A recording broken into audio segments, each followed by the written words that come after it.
Subscribe ಆಗಿ ನಮ್ಮ ಚಾನಲ್ಗೆ. ಹೊಸ ವಿಡಿಯೋಸ್ಗಾಗಿ ಬೆಲ್ ಐಕಾನ್ ಅನ್ನು ಕ್ಲಿಕ್ ಮಾಡಿ. ಹಾಯ್ ಫ್ರೆಂಡ್ಸ್, ಎಲ್ಲರಿಗೂ ನಮಸ್ಕಾರ. ಲಕ್ಷ್ಮಿ ಪಾಕಶಾಲೆ ಕಾರ್ಯಕ್ರಮಕ್ಕೆ ಸ್ವಾಗತ. ಇವತ್ತು ರುಚಿಕರವಾದ ಬೆಳ್ಳುಳ್ಳಿ ರಸಂ ಮಾಡೋದು ಯಾವ ರೀತಿ ಅಂತ ತೋರಿಸ್ತೀನಿ. ನಿಮಗೆ ಬಾಯಿ ಕೆಟ್ಟೋದಾಗ ಅಥವಾ ಏನಾದರೂ ಸ್ಪೆಷಲ್ ಆಗಿ ತಿನ್ಬೇಕನ್ನಿಸ್ದಾಗ ಆ ಟೈಮಲ್ಲಿ ನೀವು ಈ ಥರ ರಸಂ ಮಾಡಿಕೊಂಡ್ರೆ ತುಂಬ ಚೆನ್ನಾಗಿ ಬಾಯಿಗೆ ರುಚಿ ಕೊಡುತ್ತೆ ಮತ್ತು ಮನೆ ಮಂದಿ ಎಲ್ಲ ತುಂಬ ಇಷ್ಟಪಟ್ಟು ತಿಂತಾರೆ ಫ್ರೆಂಡ್ಸ್ ಈ ರಸಂನ. ನಾವು ದಿನಾಲೂ ಒಂದೇ ಥರ ಬೇಳೆ ಸಾರು ಅಥವಾ ಪಲ್ಯ ತಿಂದು ಬೇಜಾರಾಗಿದ್ದರೆ ವಾರಕ್ಕೊಮ್ಮೆ ಆದರೂ ಈ ಥರ ಡಿಫ್ರೆಂಟ್ ಆಗಿರೋ ರಸಂನ ಟ್ರೈ ಮಾಡಿ ನೋಡಿ. ಓಕೆ, ಇವಾಗ ಈ ರಸಂ ಮಾಡೋ ವಿಧಾನ ನೋಡೋಣ ಬನ್ನಿ. ಮೊದಲನೇದಾಗಿ ಒಂದು ಪಾತ್ರೆ ತಗೊಳ್ಳಿ. ಇದಕ್ಕೆ ಇವಾಗ 1 ಟೀ ಸ್ಪೂನ್ ಅಷ್ಟು ಹುಣಸೆ ಹಣ್ಣು ಹಾಕೊಳ್ಳೋಣ. ಅದಾದ ನಂತರ 2 ಮೀಡಿಯಂ ಸೈಜ್ ಟೊಮೊಟೊ ಹಣ್ಣನ್ನು ಕಟ್ ಮಾಡಿಬಿಟ್ಟು ಹಾಕೊಳ್ಳಿ. ಒಂದು ಸ್ವಲ್ಪ ಉಗುರು ಬೆಚ್ಚಗಿನ ನೀರು ಹಾಕೊಳ್ಳಿ. ಇದನ್ನ ನೀರು ಹಾಕ್ಬಿಟ್ಟು ಒಂದು 2 ರಿಂದ 3 ನಿಮಿಷ ನೆನೆಸಕ್ಕೆ ಇಟ್ಬಿಡೋಣ.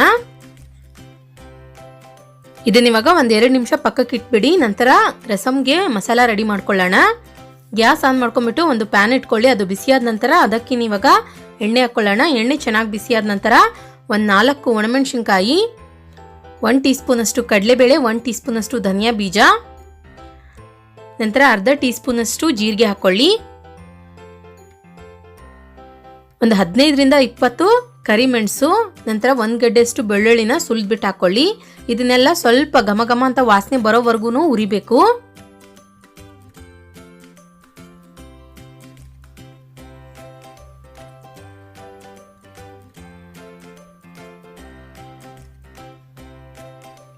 ನೋಡಿ, ಇವಾಗ ನಾನು ಇಲ್ಲಿ ಈ ರೀತಿಯಾಗಿ ಹುರಿದ್ಬಿಟ್ಟು ಇಟ್ಕೊಂಡಿದ್ದೀನಿ. ನಂತರ ಗ್ಯಾಸ್ ಆಫ್ ಮಾಡ್ಕೊಂಡ್ಬಿಟ್ಟು ಇದನ್ನ ಒಂದು ಸ್ವಲ್ಪ ಹೊತ್ತು ತಣ್ಣಗಾಗೋದಕ್ಕೆ ಬಿಟ್ಬಿಡೋಣ. ಅದಾದ ನಂತರ ಫ್ರೆಂಡ್ಸ್ ಒಂದು ಕಲ್ಲಿನ ಕುಟ್ಟಣಿಕೆ ತಗೊಳ್ಳಿ. ಇದಕ್ಕೆ ಇವಾಗ 1 ಗಡ್ಡೆಯಷ್ಟು ಬೆಳ್ಳುಳ್ಳಿನ ಸುಲಿದು ಸ್ವಲ್ಪ ಕ್ರಷ್ ಮಾಡಿ ಇಟ್ಕೊಳ್ಬೇಕು. 1-2 ಸಲ ಜಜ್ಜಿಬಿಟ್ರೆ ಸಾಕು, ಕ್ರಷ್ ಆಗುತ್ತೆ. ಈ ರೀತಿಯಾಗಿ ಕುಟ್ಬಿಟ್ಟು ತೆಗೆದು ಒಂದು ಪ್ಲೇಟಲ್ಲಿ ಹಾಕಿಟ್ಕೊಳ್ಳಿ. ಇದಕ್ಕೆ ಬೆಳ್ಳುಳ್ಳಿ ಜಾಸ್ತಿ ಹಾಕ್ಬೇಕು ಫ್ರೆಂಡ್ಸ್. ಇದ್ರ ಹೆಸರು ಬಂದ್ಬಿಟ್ಟೆ ಬೆಳ್ಳುಳ್ಳಿ ರಸಮ್ಮು. ನಾವೆಷ್ಟು ಬೆಳ್ಳುಳ್ಳಿ ಯೂಸ್ ಮಾಡ್ತೀವಿ ಅಷ್ಟು ಚೆನ್ನಾಗಿ ಬರುತ್ತೆ ರಸಮ್ಮು. ನೋಡಿ, ಇವಾಗ ನಾನು ಕುಟ್ಟಿ ರೆಡಿ ಮಾಡಿ ಇಟ್ಕೊಂಡಿದ್ದೀನಿ. ಇದನ್ನ ಇವಾಗ ತೆಗೆದು ಪಕ್ಕಕ್ಕೆ ಇಟ್ಕೊಳ್ಳಿ. ಅದಾದ ನಂತರ ಒಂದು ಮಿಕ್ಸಿ ಜಾರ್ ತಗೊಳ್ಳಿ. ಇದಕ್ಕೆ ಇವಾಗ ಹುರಿದಿರುವಂತಹ ಸಾಮಗ್ರಿಗಳನ್ನು ಹಾಕ್ಬಿಟ್ಟು ಪುಡಿ ಪುಡಿಯಾಗಿ ಗ್ರೈಂಡ್ ಮಾಡ್ಕೊಳ್ಳೋಣ. ಪೂರ್ತಿ ಹಿಂಗೆ ಸಣ್ಣದಾಗಿ ಮಾಡೋ ಅವಶ್ಯಕತೆ ಇಲ್ಲ.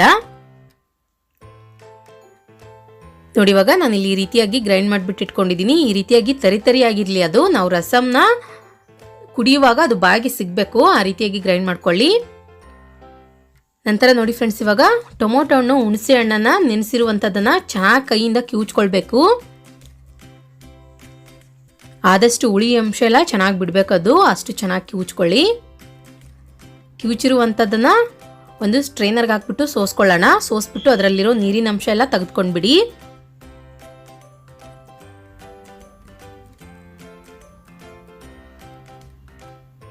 ಇದರಲ್ಲೇನೆ ನಿಮ್ಗೆ ಎಷ್ಟು ರಸಂ ಮಾಡ್ಕೊಳ್ಬೇಕನ್ಸುತ್ತೆ ಅಷ್ಟು ನೀರು ಹಾಕೊಳ್ಬಹುದು ನೀವು.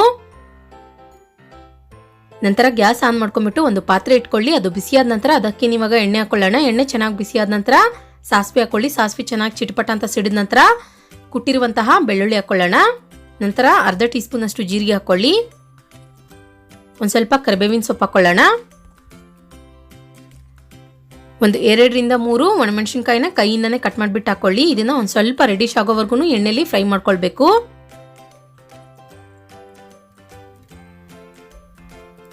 ನಂತರ ಇದೇ ಎಣ್ಣೆಗೇನೆ ಒಂದು ಚಿಟಿಕೆ ಅಷ್ಟು ಅರಿಶಿನ ಪುಡಿ ಹಾಕೊಳ್ಳಿ. ಅದಾದ ನಂತರ ಫ್ರೆಂಡ್ಸ್ ನಾವು ಏನು ಗ್ರೈಂಡ್ ಮಾಡಿ ಇಟ್ಕೊಂಡಿರ್ತೀವಲ್ವಾ ರಸಂಗೆ ಬೇಕಾಗಿರುವಂತಹ ಮಸಾಲ ಹಾಕೊಳ್ಳೋಣ. ಇದನ್ನ ಹಾಕಿದ ನಂತರ ನೋಡಿ ಒಂದು ಅರ್ಧ ನಿಮಿಷ ಸ್ವಲ್ಪ ಎಣ್ಣೆಲಿ ಫ್ರೈ ಮಾಡ್ಕೊಳ್ಬೇಕು. ಒಂದು ಅರ್ಧ ನಿಮಿಷ ಮಾಡ್ಕೊಳ್ಳಿ, ಜಾಸ್ತಿ ಏನು ಬೇಡ.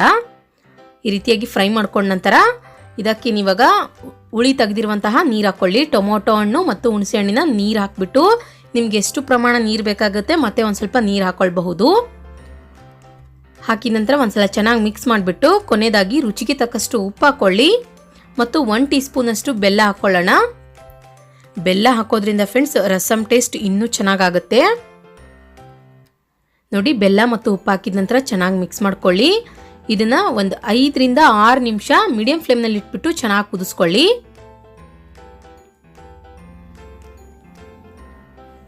ನೋಡಿ, ಇವಾಗ ರಸಂ ತುಂಬ ಚೆನ್ನಾಗಿ ಕುದಿ ಬರ್ತಾ ಇದೆ ಇಲ್ಲಿ ಮತ್ತು ಅಷ್ಟೇ ಚೆನ್ನಾಗಿ ವಾಸನೆ ಕೂಡ ಬರ್ತಾ ಇದೆ, ಘಮ ಘಮ. ಇದಕ್ಕೆ ಇವಾಗ ಕೊನೆಯದಾಗಿ ಒಂದು ಸ್ವಲ್ಪ ಕೊತ್ತಂಬರಿ ಸೊಪ್ಪನ್ನು ಕ್ಲೀನಾಗಿ ವಾಶ್ ಮಾಡಿಬಿಟ್ಟು ಸಣ್ಣದಾಗಿ ಕಟ್ ಮಾಡಿಬಿಟ್ಟು ಹಾಕೊಳ್ಳಿ. ಇದ್ರ ಜೊತೆಲಿ ಬಿಸಿ ಬಿಸಿ ರೈಸ್ ಇತ್ತು ಅಂತಂದರೆ ತುಂಬ ಚೆನ್ನಾಗಾಗುತ್ತೆ ಫ್ರೆಂಡ್ಸ್ ಟೇಸ್ಟು. ಖಂಡಿತ ನೀವು ಒಂದ್ಸಲ ಟ್ರೈ ಮಾಡಿಬಿಟ್ಟು ಹೇಗಿತ್ತು ಅಂತ ಕಮೆಂಟ್ ಬಾಕ್ಸ್ನಲ್ಲಿ ಕಮೆಂಟ್ ಮಾಡಿಬಿಟ್ಟು ತಿಳಿಸಿ. ನೋಡಿದ್ರಲ್ಲ ಯಾವ ರೀತಿಯಾಗಿ ನಾವು ರುಚಿಕರವಾದ ಬೆಳ್ಳುಳ್ಳಿ ರಸಂ ಮಾಡೋದಂತ. ನಾ ಮಾಡಿರೋ ಈ ರೆಸಿಪಿ ನಿಮಗೆ ಇಷ್ಟ ಆಗಿದ್ರೆ ಪ್ಲೀಸ್ ಲೈಕ್ ಮಾಡಿ, ಶೇರ್ ಮಾಡಿ, ಕಮೆಂಟ್ ಮಾಡಿ. ಇನ್ನಷ್ಟು ಈಸಿ ರೆಸಿಪೀಸ್ಗಾಗಿ ನಮ್ಮ ಲಕ್ಷ್ಮಿ ಪಾಕಶಾಲೆ ಚಾನಲ್ಗೆ ಸಬ್ಸ್ಕ್ರೈಬ್ ಆಗೋದು ಮಾತ್ರ ಮರಿಬಾರ್ದು.